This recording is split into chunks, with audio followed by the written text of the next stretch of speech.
友，大家好，欢迎收看中嘉新闻，我是蔡小军。新闻一开始要先带你来看高雄梓官区有一间汇集陆海空动物的宠物互动园区，不仅可以让羊驼趴在身上喂食，还能抱抱狐獴，让许多热爱宠物的民众都趋之若鹜。您曾经想过将可爱的狐獴抱在怀里吗？在高雄梓官区的这间宠物互动园区，老板和老板娘本身就非常热爱动物，饲养了羊驼、狐獴、鹦鹉、鸭子等各种萌宠。后来决定替家中的宠物打造一座自由快乐的乐园，并将场域打开，希望成为更多人认识生命的地方。因为我跟我老公本身我们就都很喜欢宠物，那这些宠物也原本就有饲养，不是因为要打算打造农场才去买的。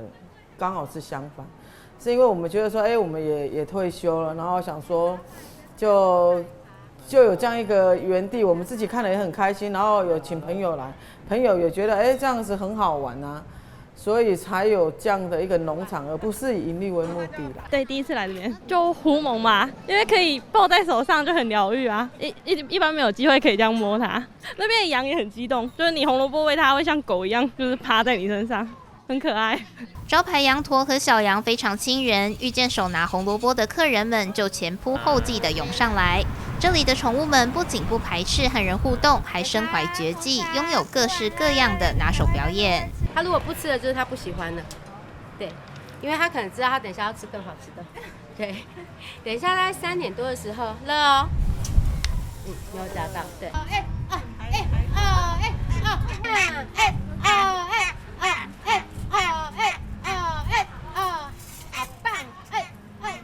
喜欢动物就是来看看动物这样，羊驼对啊，可以就是近距离这样子去感受它们这样。快乐奔跑在草地上的狗狗和自由穿梭在园区内的鹅和兔子，显示出园区非常用心的照料，也会特别照顾待产及刚生产完的妈妈，全方位顾及身心灵健康，并在适合的时机再开放互动，以动物的舒适为第一原则，辅以导览解说，让民众能更认识自然生机，打造出人与动物都能享受互动的小小动物乐园。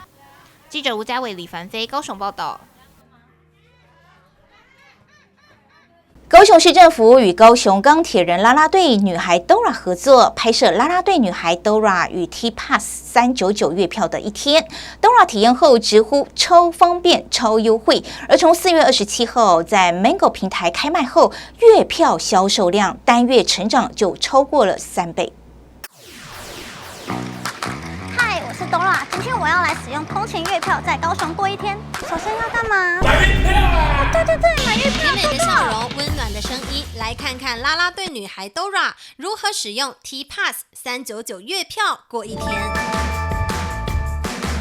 绑定 Mango APP 才可以使用哦。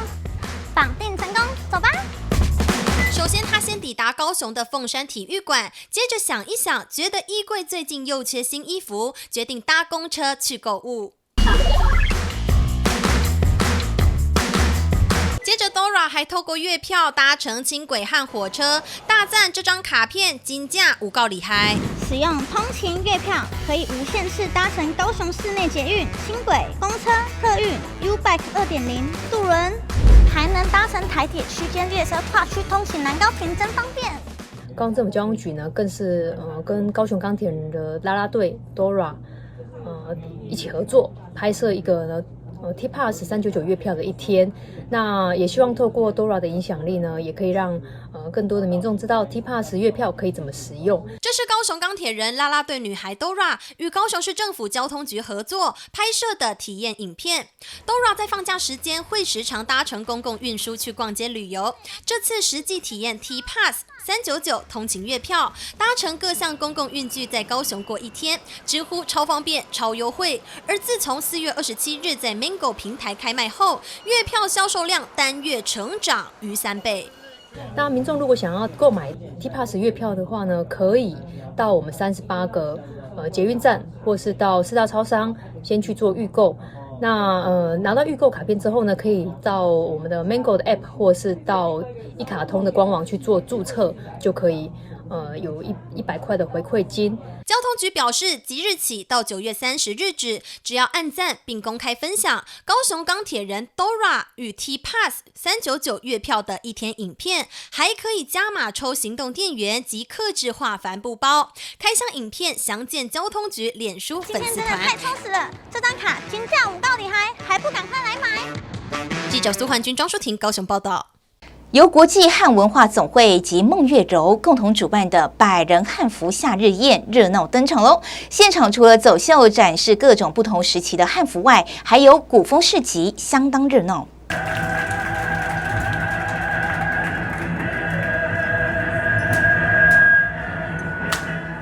精彩的川剧变脸表演为宴会拉开序幕。这场汉服夏日宴由发起人潇潇集结上百位汉服爱好者来共同推广这项中华传统文化。这是我们全台湾首例，也是国际性的这样子的一个100人的汉服的一个大聚会。我们不只是要推广汉族文化，也要推广让更多的人可以了解说什么是汉文化的一个精髓。那我来参加这个活动，我觉得作为郑成功的后代的子孙，然后可以再穿上2品的官服，我好像跟我的祖先之间有一种除了血缘的连结以外，也有情感的连结。为了让汉文化在台南扎根，也将整合汉服相关产业，共同筹备台南市汉文化协会。此计划也得到市议员许志春的大力支持。是我们汉服看起来很多人的不一样的打扮，就是代表了他的一个朝代，然后一个职位、一个身份，代表的都不一样。所以汉服在我们中华民国是值得推广。整合起来之后，我们才能够有机会扩展我们的力量，让更多人能够认识汉服，甚至是汉文化的部分。基于自己的兴趣跟喜好，我们也希望能够把这样子的好心情跟好文化分享给大家。透过协会的筹办，让汉服文化能够在台南推广，同时结合台湾保留的汉文化习俗、饮食、艺术等各层面，重新塑造台南府城古都的特色文化。记者杨顺怀台南报道。再带你来看以日系海洋为主题的沙湾生活节，即日起到8月13号，连续3个周末，在基隆要塞司令部校官眷舍有浴衣体验、和风文创市集、手作体验等活动，让民众从休闲生活中感受历史、艺术与文化的常在感。音乐、看表演，还有浴衣体验。沙湾生活节热闹开幕，以日系海洋为主题，有趣味的互动表演。基隆，那我就带了很多只的鸡来这里跟大家普天同庆哈。还有文创品牌市集，更酷的是周周都有浴衣体验，专业的工作人员帮您穿上浴衣，编织发型，让民众从休闲生活中感受历史、艺术与文化的常在感。在日本的7、8月份会有烟火大会，日本人都会穿着浴衣去欣赏这个烟火。这边有一个日式风情的一个军官的一个校舍，那这里也有浴衣的体验，欢迎大家来走一下日式风情。这里有和服体验，很好玩，提升沙湾历史文化的生活体验感，邀请更多的民众参与。基隆市文化基金会策办以大沙湾历史园区为基地的沙湾生活节，融合文资场馆、特色体验和娱乐活动等元素，欢迎大家来参加我们的沙湾生活节。从现在开始，每周末我们都有非常多的活动，让大家来体验我们的市集，还有我们的表演以及我们的浴衣，希望可以带来给我们的所有的市民朋友更欢乐的周末时光。展现过去生活中的点点滴滴，让沙湾再次成为市民和旅客的日常休闲场域。不止办活动，活化基隆要塞司令官邸、校官眷舍，8月底预计要完成数位导览系统建制，以更便捷的方式提供民众了解沙湾历史文化。我们整个大历史长期文化古迹都整理完成，把它变成一个公园。那我们现在需要透过文化局的元素跟活动，办更多的活动，让它的灵魂可以引出来，让更多的人认识我们基隆的历史环境。我想这是一个非常好的活动，我们值得我们市议会来继续支持。沙湾生活节即日起到8月13号期间，每个周末限定举办，欢迎大家来观赏互动展演，逛逛45个文创品牌的市集，还有浴衣体验哦！一起来感受沙湾历史文化园区的魅力。记者蔡小军基隆报道。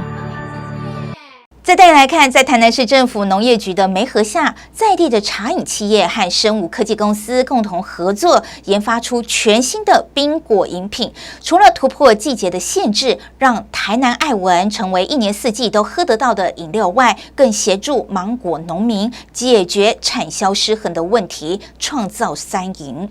来到在地经营30年茶饮企业的第一家店面，不分男女老幼，一早就许多人排队想领免费最新的芒果饮料来尝鲜试滋味。尝鲜刚好现在是芒果季啊，就想说来尝鲜看看。排了多久啊？没有多久，大概9点45那边来排，没有等很久的。这杯饮料其实很不简单，除了是在地茶饮企业成功以后持续帮助农民销售的通路，还要结合生物科技公司快速冷冻技术，才有办法锁住台南爱文最鲜甜的好滋味，同时解决产销无法平衡的困境。业者预估到年底将有50吨的销量。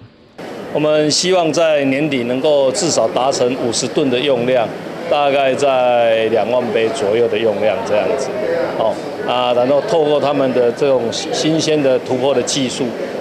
一定可以达成这个市政府交托的这个那个重托，然后让消费者消费到最好的芒果，能够让这个芒果的产品呢香芒格格，能够整个在全省呢中年来供应。那这样对整个产地的芒果的平衡呢机制呢，这个不会失衡。所以呢，我们冠南今年大力的收购，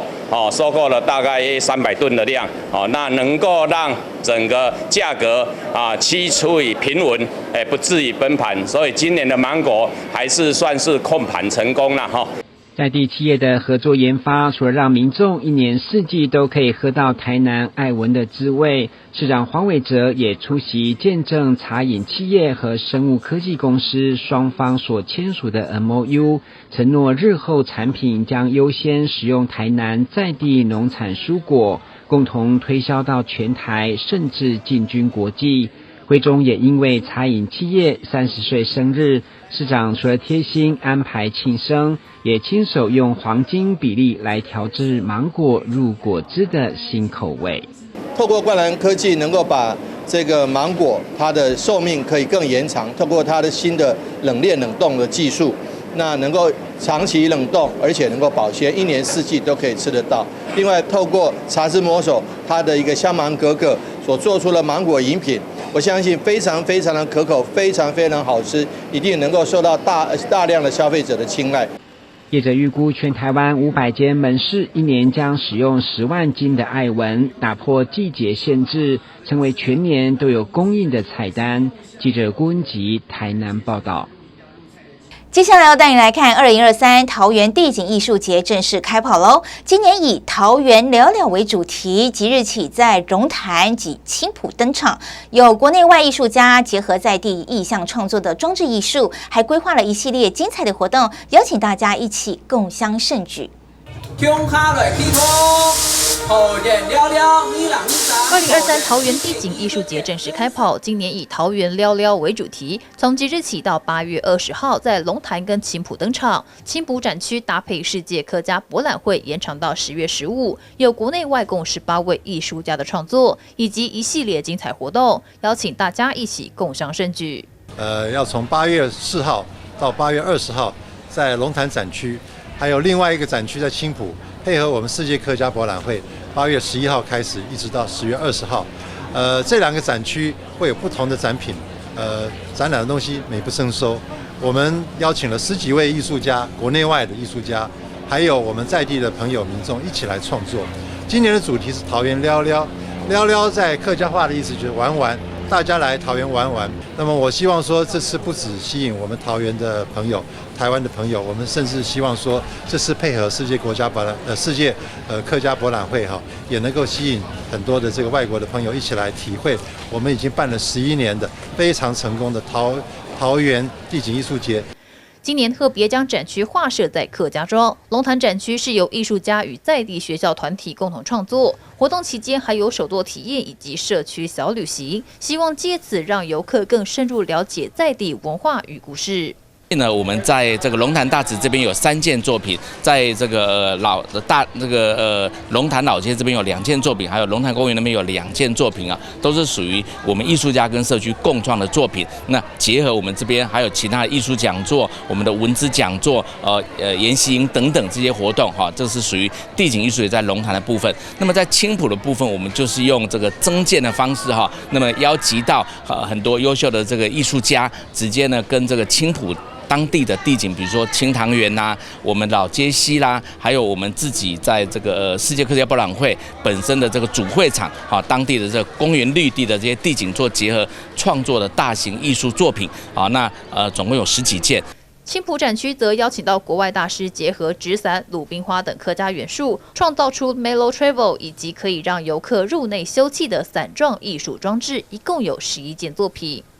好，那我们除了地景艺术节之外那么配合世界客家博览会，事实上我们都知道龙潭是我们这个大的客庄这个客家人口最多，但是因为我们这次的主会场，因为场地跟新管所的需求，所以设在这个青埔地区那为了呢因应我们在社客博期间大量的游客呢，可能从南到北还有从海外来到桃园，所以我们也希望说能够让这些民众让这些参观的民众有机会也来到我们的客乡龙潭，因此呢，配合世客博，特别在龙潭大池这边还做了一件以这个行销龙潭为主的一件大型的这个气球的装置艺术是 Hello Kitty。2023桃园地景艺术节桃园撩撩撩撩就是客家话的来玩，除了有结合在地意象的装置艺术，还规划一系列手作体验，以及10场次的假日广场音乐艺术季，一系列精彩活动，邀请大家一起来桃园撩撩。记者赖伟一桃园报道。接下来要带你来看桃园市立幸福国小有全台第一个小学仪队，同学们从拿雨伞、木棍练习到现在拥有仪枪与队服，不逊于高中生的表现哦，常受邀到各地表演，非常厉害。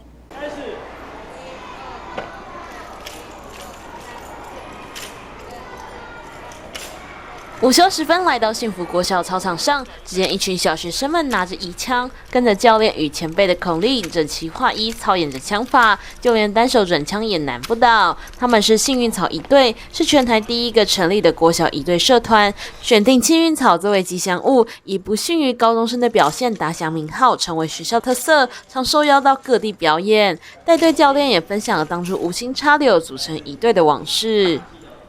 一开始是在101年的学生的才艺竞赛当中，那原本的学生竞赛大概都是跳舞嘛，或者是唱歌，或者是一些比较我们常看到的表演。那因为学生时代有练过仪队，所以呢想说让小朋友尝试一下看看这样子，所以我们就用雨伞来代替枪，因为对小朋友来说最方便拿到的类似的东西就是雨伞，所以我们就用雨伞来练。那活动结束之后也得到一个不错的回响，然后就小朋友就喜欢上这个活动，所以呢就想说打铁趁热，那我们就干脆就组一团来做练习这样子。一开始也是用简单的枪法，然后慢慢让他们适应这个仪队的枪的重量之后，才开始说他的能力到一定的成熟水准，我们才会教一些比较离手的枪法或者是特技的枪法这样子。如果跟以前学姐比起来的话，当然是有一点点落差，可能这几年的疫情的影响，所以表演活动少，对他们来说可能就比较没有动力。那我相信现在疫情慢慢的解封，我相信他们开始有练枪的热忱的时候，我们会再继续成长。对。受到家长会与学校支持，幸运草仪队从一开始拿雨伞、木棍练习，到现在拥有了仪枪与队服，30多位成员每天利用午休时间练习。然而要练成全队动作整齐划一并不容易，除了要与队员们培养默契，个人操枪实力更是重要。目前仪队使用的仪枪除了没装刺刀外，尺寸与重量都和高中生的用枪一样，因此对国小生的他们要练成单手转枪并不容易，甚至还会不小心受伤，但最后练成的成就感却让同学们对此甘之如饴。幸运草仪队的队员们也分享了练习甘苦谈。因为就觉得衣服很好看，然后也觉得他们很帅。那你实际练的时候？实际练的时候其实很辛苦，是有时候会受伤啊，或者是打到手会破皮。有一段时间就是觉得很困难，然后想要退缩，可是后来还是坚持下来了。我觉得仪队蛮好玩的，然后也希望学弟妹可以一直努力下去。我一开始觉得很难啊，就是很累，因为手有时候就很酸。有一次就是力量不够的时候，还打到头，然后就肿起来。你说枪掉下来打到头还是？就是转的时候就这样咔就削过去。所以你有不想练的时候？没有。因为在前面选的时候，有时候就是会多转啊，然后不然就是打到啊，就很难，所以才会有成就感。希望他们认真练，不要一直聊天，然后以后有更多表演要认真去练。自民国101年创建至今，如今幸运草一队也走过10几个年头，每次出场都是一大焦点。幸福国小校长也勉励同学们继续加油，期盼一队能如同校训所言，成为一个让同学们有爱、幸福、快乐成长的学习场域。幸福国小一队创立在民国101年，从无到有，从雨伞、木枪到移枪，以幸运草为吉祥物。以新型叶片跟学校的愿景“幸福有爱、快乐成长”相呼应，在辛苦的淬炼下，成为我们幸福国小最美丽的风景。也因为孩子们是发自内心的喜欢一队，所以他们很积极主动的参与，展现了向心力和归属感，也无形中增加了自信心、责任感和荣誉心。继续加油，展现我们一队的强韧和坚韧，用最美丽的一面呈现给所有的观众、家长。谁说国小生就不能练一队？凭借着队员们的热情、责任心以及荣誉心，人小志气高的幸运草一队就此成为独特的存在。而即将毕业的学长姐们也期盼学弟妹们能认真训练，继续传承幸运草一队的意志和精彩表现。记者刘伟婷台报道。一连2天的2023新世代主播夏令营，学员们收获满满，对媒体工作更加了解。结业式当天，登上主播台播报新闻，展现夏令营的学习成果。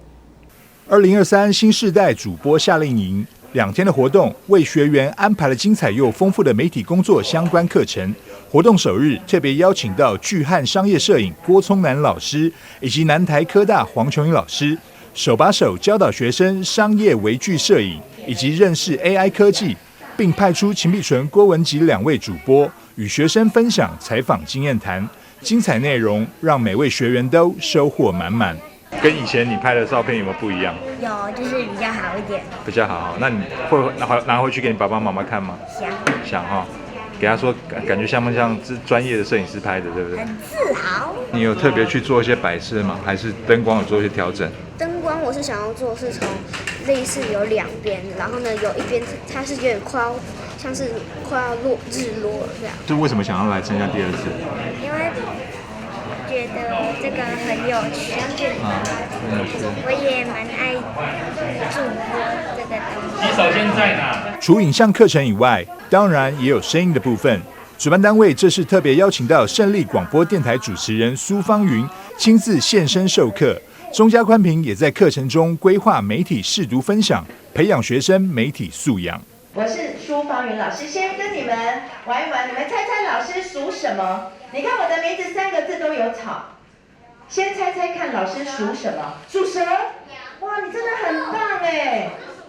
属兔子。哇，我觉得我们双子星的孩子真是太可爱了。通常我们看的东西，这个叫做媒介。像昨天是不是文基主播跟大家讲说，你可以看报纸、手机、电视，这个东西都是媒介。那里面的东西、里面的内容，这个叫做媒体。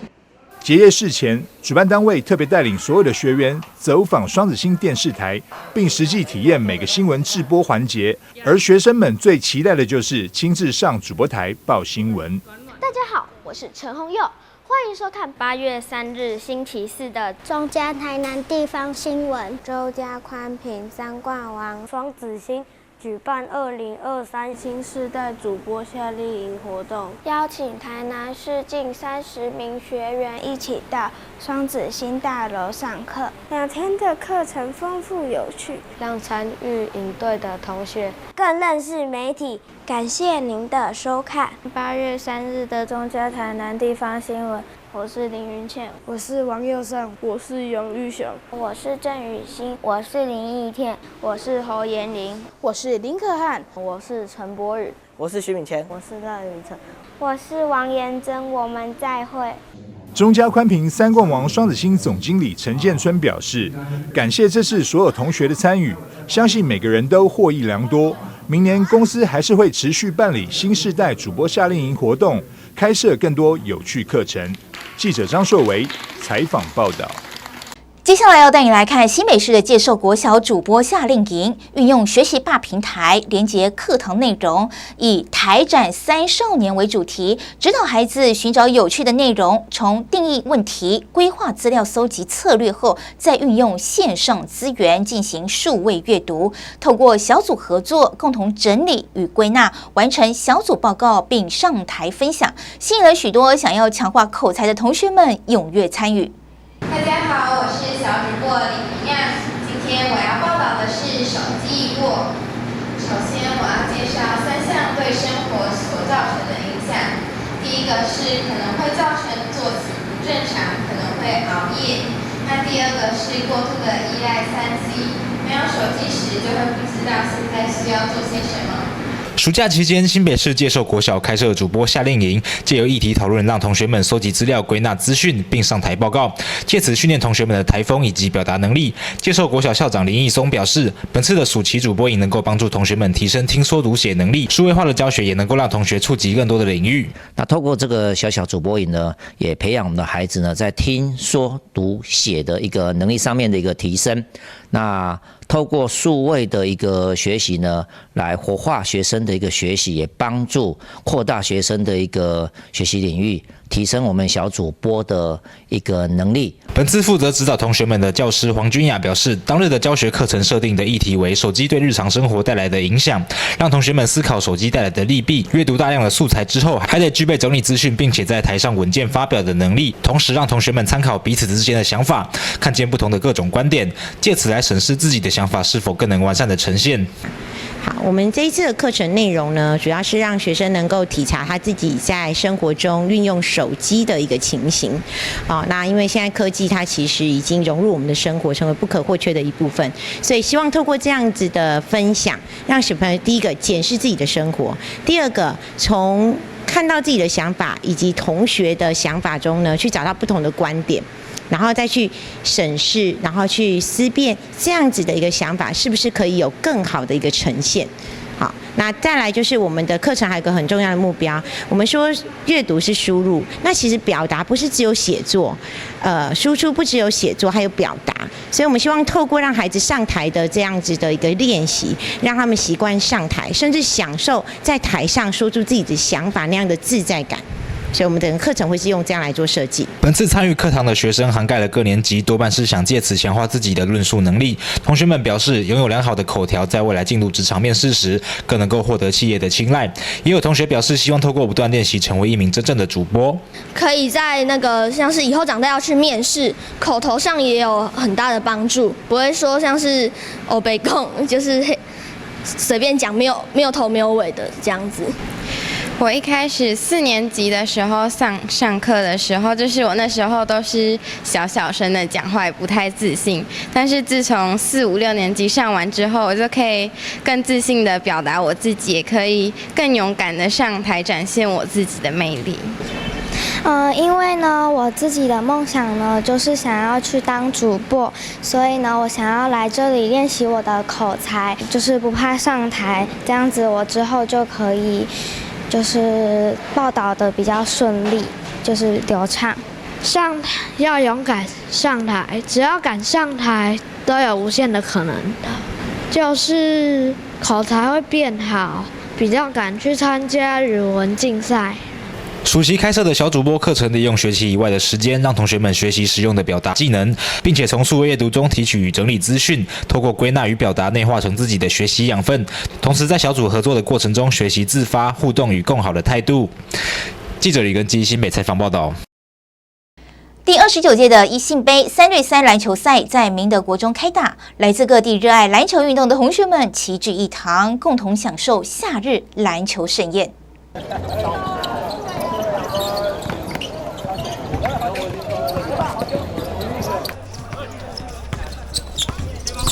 在各方的支持下，基隆一信杯3对3篮球赛来到了第29个年头，吸引许多爱好篮球的学生们共同来参与。这个比赛非常注重礼貌以及运动家精神，因此同学们除了球技之外，也要注重品德教育。开幕典礼上特别表扬了有礼貌以及运动爱读书的同学。辅仁国中高齐娟同学，齐娟同学，好来5A++，好，作文满积分，酷爱一信杯，好，大家来。今年有位同学啊，辅仁国中的同学啊，他这个打我们3对3之余哦，他还是一样可以努力念书，考上建中哦，所以我们也觉得说，事实上这个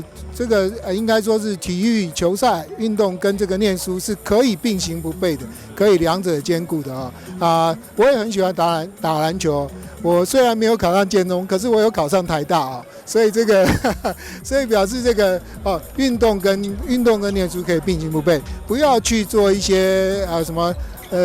像刚才讲的一些什么吸毒啦、干嘛那些对身体没有帮助，浪费时间、浪费青春了。打球有益身心。我想我们基隆市议会有一位国手运动的议员叫做陈怡，然后他非常的重视体育，所以我们带动我们基隆市政府跟基隆市议会共同提升这个体育的风气。所以一信杯长期29年来那么重视我们的这个篮球运动，所以我们今天一定要跟着陈怡议员一起来参加，也来支持我们一信杯的篮球运动。那其实我今天是29届，我曾经参加过第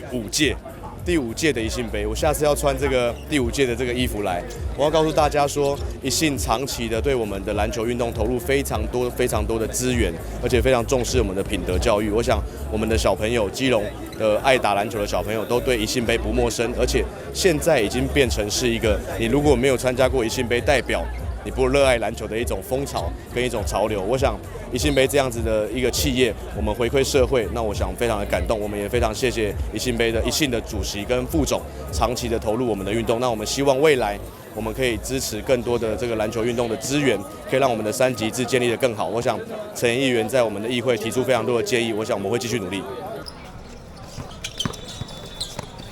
篮球是一个有益身心的运动啊。不只可以强健身体，而且可以锻炼我们我们这些年轻朋友的运动家精神还有这个认真比赛的精神那所以呢，我期待呢大家可以继续的对我们的这个篮球运动能够继续的参与。经过多年的长期耕耘，一信杯3对3篮球赛已经成为台湾青少年爱好篮球的一个重要品牌，而且赛事中强调选手们的运动家精神与强健体魄并重，可为我们社会未来的发展奠定良好的基础。记者黄日升、陈淑平，基隆报道。高雄轻轨营运进入第8年，坊间传闻收费的方式将改为刷卡里程计费，捷运公司表示仍在研议讨论。拜拜。小朋友开心对着进站的轻轨列车挥手。高雄轻轨捷运已经迈入第8年，目前传出轻轨路线成员后，将会改为上下车刷卡的里程计费。民众则是对这项改变提出不同看法。因为毕竟轻轨会比较少人除非是假日或者是连假从北部下来的话，才会比较多人搭，要不然我们高雄几乎都是骑机车比较快。维持现在要去分段，不要因为它变得很长，如果只有一段10元有点会违和，所以应该是可以分段，然后以单段10元这样是 OK 的。我觉得使用者付费，因为我们在那个淡水新市镇也是这样对啊，就上车刷下车刷这样。对，没错，我觉得这样的很方便，而且这样才能维持就是安全还有品质，我是很认同的。搭乘轻轨出门对民众来说的确是相当方便的交通方式，但由于高雄轻轨是采开放式月台设计，便经常传出当人潮众多时就会出现逃票或是忘记缴费的状况。至于如何补票，不论是在地人或是游客都表示有点混乱。月游卡或者是其他的卡就可以了吧？我不知道，其实很多人不知道到底要怎么去买票，或是怎么付费方式到底要怎么付费？我觉得不能说逃票，因为大家毕竟都知道搭车就是要买票，然后有很多就是真的是纯粹是不知道该怎么去买票，所以导致误会到他没有去买到票这样子，可能这方面的宣传还不太够吧。针对此现象，高捷公司表示，除了会对收费方式进行宣导外，也鼓励民众搭乘轻轨时多加利用电子票证，而65岁以上的长辈或是身障朋友更可以持相关证明来免费搭乘。那如果一般民众没有忘记带电子票证或是卡片的时候呢，其实可以在我们的月台就可以直接购买纸票的部分，这样子的话，我们就是只要投硬币就可以购买票券了。还是有鼓励说大家可以使用电子票证的部分，所以希望就是大家可以还是持自己的一个票卡，那上车就是进行刷卡，这样子就只要10元，也是非常的方便。手机的话，我们就是使用 QR code， 那这个部分的话，其实上车是不用刷卡，可是就是在我们的验票员上车的时候给他查验一下、出示一下，这样就可以了。随着高雄轻轨逐渐完工连接成员，收费模式也可能会有所调整，但未来将如何落实查验票制度，有待后续观察。高捷公司也呼吁民众搭乘时切勿存有侥幸心态，才能共同维护大众运输的长久经营。记者李嘉龙、许瑜谦高雄报道。台南是宗教之都，每年焚烧纸钱相当可观。市政府在民国108年首创新建净圆满纸钱专炉，减轻焚烧纸钱带来的空气污染。4年来累积焚化将近5000吨的纸钱。为了要提升焚烧效率，市政府今年与中央合资4300万元新建第2座纸钱专用炉，完工启用。台南市推动纸钱集中烧政策已经12年，于民国108年全国首创启用净圆满纸钱1号炉，4年来累计焚烧4890吨的纸钱，减轻焚烧纸钱带来的空气污染。为提升焚烧效率，市府今年与中央合资4300万新建净圆满纸钱第2炉，日前正式启用。台南市净圆满2炉启用圆满成功，正式启用，我们大家一起来。好，我们请各位贵宾一起将它倒满，那象征我们台南市整个区域呢，整个都可以连线哦。咱台南是宗教之都吼，大大小小的庙合法的是全台湾上济，无合法的嘛是足济哦，所以这咱希望讲有当时哦，这个因为你寺庙，你要烧金纸互神明，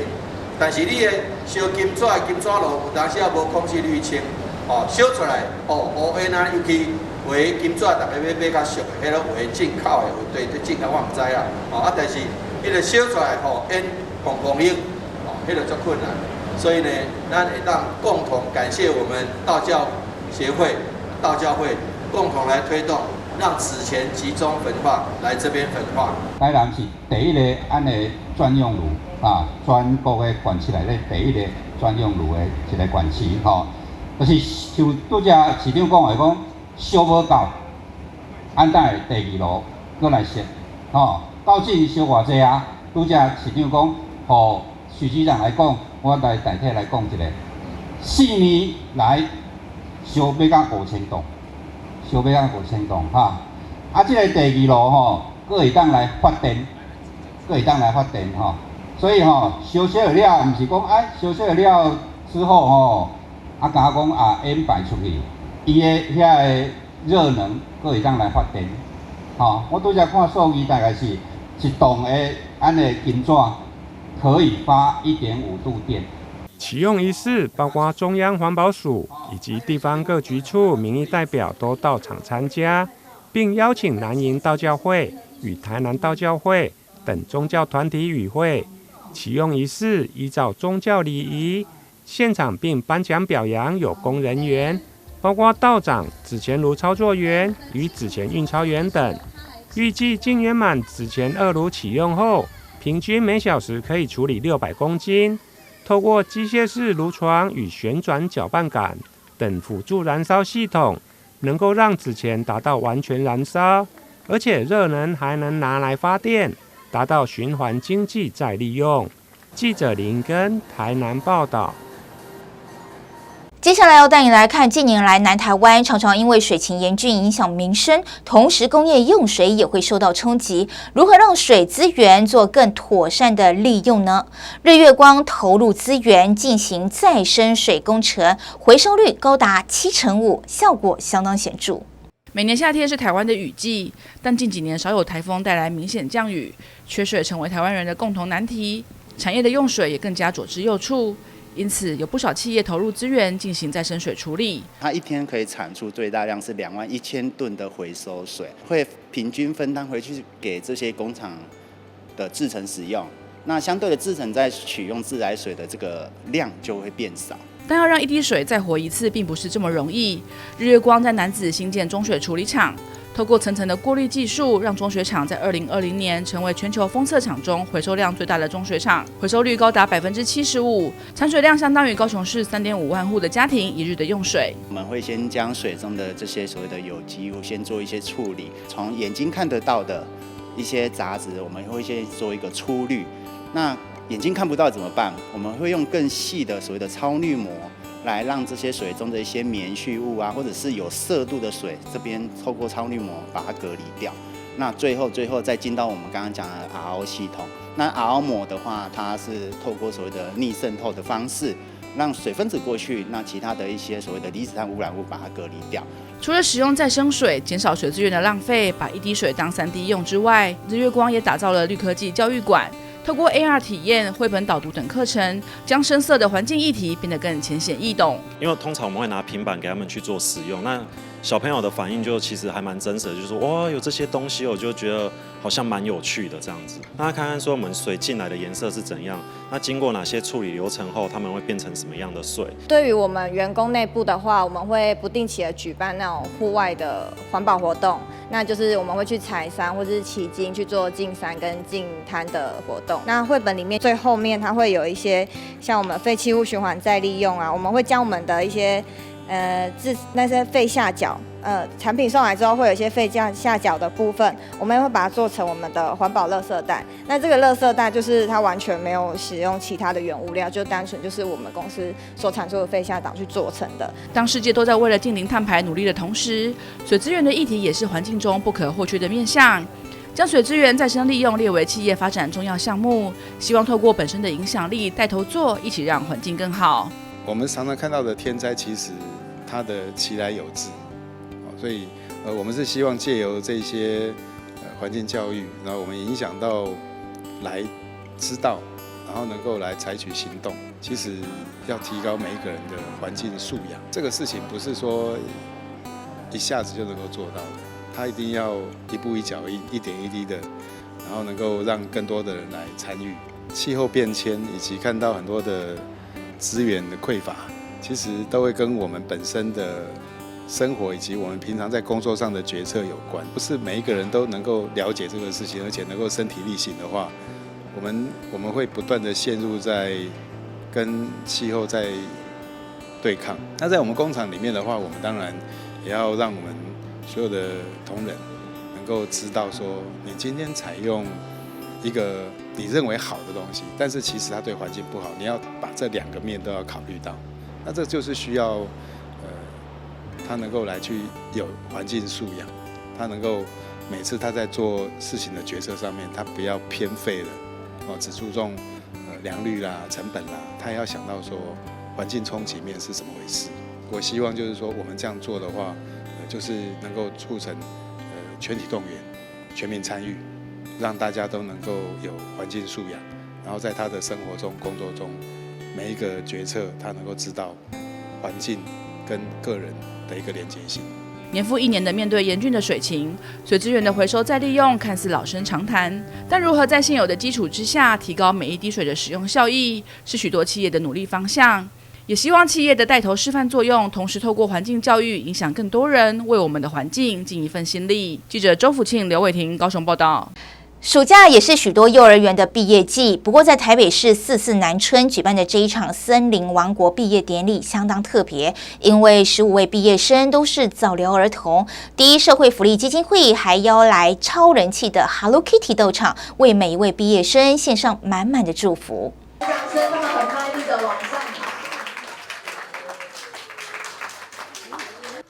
大人小孩都喜欢的 Hello Kitty 现身，不仅帮小朋友送上毕业证书和礼物，还一起合照。这是第一社会福利基金会附设第一儿童发展中心举办的森林王国毕业趴，在老师亲友的见证下，15位早疗幼儿将进入幼儿园及国小就读。这也是疫情解封后第一儿童发展中心首次举办的实体毕业典礼，希望祝福小朋友顺利进入下一个阶段成长学习。前3年其实我们也都有孩子毕业，可是因为都碍于疫情，只能在线上参加那个毕业典礼，所以我觉得对孩子来讲跟家长来讲都很可惜。对，所以我觉得这一次我们又重新的让这一群孩子跟家长们有这样的一个聚会，然后孩子也会借由这个毕业典礼感觉很有成就感。我从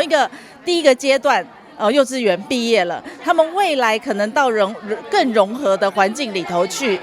生活，然后对家长来讲也是一个很大的成就跟另外一个阶段的开始。在老师协助下，小朋友穿上毕业服，与爸爸妈妈开心地从 Hello Kitty 手中领取毕业证书。对于第一儿童发展中心教保员的专业与耐心，家长相当感谢。家中2位小朋友先后在第一儿童发展中心日托班学习的小饼爸表示，小饼这3年来进步很多，希望小饼未来进入小学后也能稳定学习成长。其实从一开始他的口语是几乎没有的，到现在进来3年，现在口语已经慢慢越来越多元，也越来越有一些比较有文句出来，所以他现在是可以表达自己想要的需求这样子。这边主要是情绪可以比较稳定，那就算他情绪波动的时候，老师都有办法让他慢慢的稳定下来，所以其实这边算是非常让家长非常放心的一个地方。对，那上小学当然就是希望他可以继续维持稳定啦，因为刚好我们比较幸运，是因为哥哥会在同一个学校。第一社会福利基金会方面表示，发展中心不仅提供全方位的早疗服务，还加入音乐、美术等艺术辅疗课程，协助早疗儿抒发自己的心情，又能培养兴趣，更容易融入团体生活。同时在国小阶段前也提供转衔服务及咨询窗口，让家长在早疗儿进入下一个阶段时能获得资源。其实我们在提供的训练它是全方位的，不再是只有认知上面的提升，而是包括整个肢体活动、感统的活动、音乐活动、美术活动，让他们除了在认知跟肢体沟通上面有成长之外，我们也希望他们的情绪教育还有这个情谊的这个能力可以提升，让他们可以更容易的融入那个团体的生活里头。那我们其实在到国小的这个阶段前，其实我们也会提供转衔的服务。就是说让家长在早期疗愈这段时间，其实除了孩子能够接受教育之外，爸爸妈妈也可以得到支持。那同时呢，也可以协助他们在下一个阶段找到更完整的资源。根据内政部方面的统计，到今年6月为止，全国0到6岁幼儿人口为1414222人。而依联合国国际卫生组织的研究发现，新生的幼儿约有6%到8%左右的迟缓发生率。也就是说，国内有8万到11万间的幼儿可能会有迟缓症状。因此，第一社福期盼透过这一场别具意义的毕业典礼活动，呈现早疗成果，让社会大众知道早疗教育对孩子能带来多大的改变。也希望更多没被发现的迟缓儿童能因此被发现，并进一步获得早疗资源的协助，让这群慢飞天使平安快乐的成长。记者张启腾台北报道。以上就今天的中嘉新闻，也欢迎您到中嘉新闻的脸书及 YouTube 按赞，就能及时获得最新的在地新闻。非常感谢您的收看，我是蔡小君，祝您一切平安，我们再会。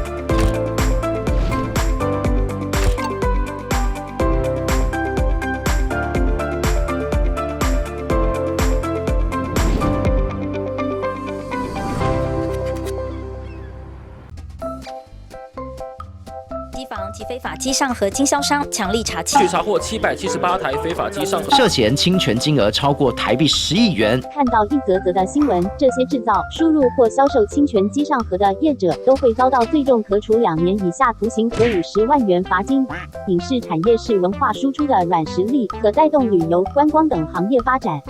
盗版业者行为会让正版业者收益减损，进而减少产出优质节目的能量与资源，直接受到伤害的是文创工作者及消费者。所以请大家检